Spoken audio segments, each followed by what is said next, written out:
Hits కి flops కి సంబంధం లేకుండా ప్రతి సినిమాతో సంచలన వసూళ్లను సొంతం చేసుకుంటూ బాక్సాఫీస్ దగ్గర ఊచకోత కోస్తున్న కోలీవుడ్ టాప్ హీరో దళపతి విజయ్ నటిస్తున్న లాస్ట్ మూవీ అయిన జననాయగన్ సినిమా ఆడియన్స్ ముందుకు సంక్రాంతి కానుకగా గ్రాండ్ గా రిలీజ్ అవ్వడానికి సిద్ధమవుతూ ఉండగా సినిమా తర్వాత విజయ్ పూర్తిగా రాజకీయాలకే పరిమితం కాబోతూ ఉండటంతో ఈ సినిమాను ఓ రేంజ్ లో సెలబ్రేట్ చేసుకోవాలని ఫ్యాన్స్ అందరూ ఎంతో ఆశగా ఎదురు చూస్తూ ఉన్నారు. ఆల్రెడీ సినిమా మీద హైప్ భారీ లెవెల్లో ఉండగా బిజినెస్ పరంగా అల్టిమేట్ ఆఫర్స్ ను సొంతం చేసుకుంటూ మాస్ రచ చేస్తూ ఉంది ఈ సినిమా.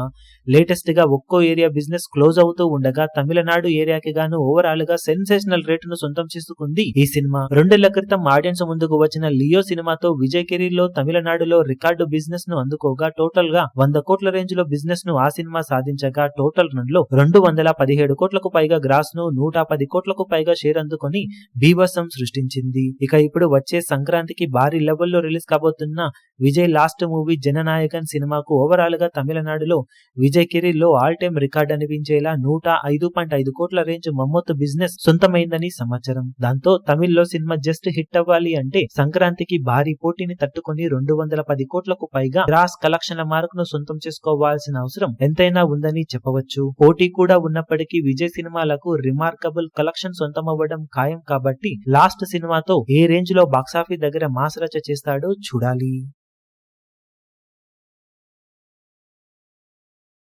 ఈ వీడియో మీకు నచ్చినట్లయితే లైక్ చేయండి, షేర్ చేయండి, ఛానల్ ను సబ్స్క్రైబ్ చేయడం మాత్రం మరవకండి. ఏ చిన్న అప్డేట్ ను మిస్ అవ్వకూడదు అనుకుంటే బెల్ ఐకాన్ ను ప్రెస్ చేయండి.